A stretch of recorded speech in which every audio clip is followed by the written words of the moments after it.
हमारे इस चैनल मैथिली गंगा को लाल बटन दबाकर सब्सक्राइब करें व घंटी के निशान का बटन दबाएं ताकि सभी नए वीडियो आप तक तुरंत पहुंचे बिल्कुल मुफ्त।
टकवा गेल ओराय सुपुबा किनलिए गे बहिनी टकवा गेल ओराय कथी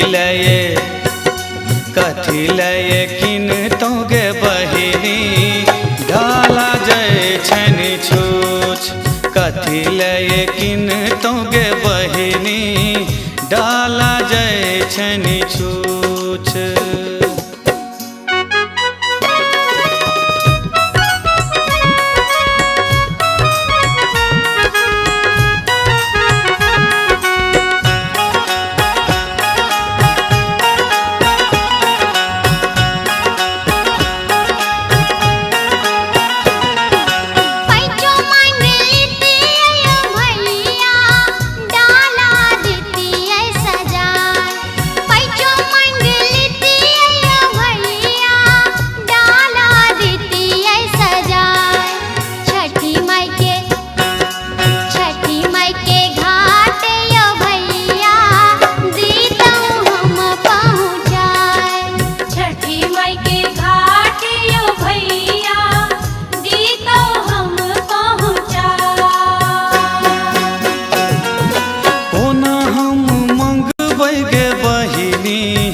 लै छै लोक लुलुआय कोना हम मंगबै गे बहिनी लै छै लोक लुलुआय चलू चलू चलू चलू घाटे हे बहिनी मैया सँ कहब बुझाय चलू चलू घाटे हे बहिनी मैया सँ कहब बुझाय।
गे बहिनी माता बर छै दयाल ठीके तू कहै छ गे बहिनी माता बर छै दयाल होइयो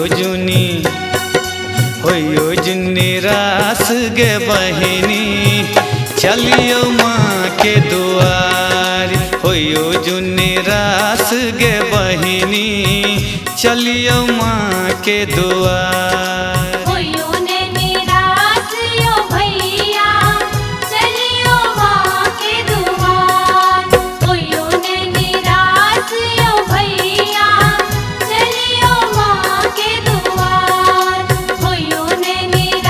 चलियो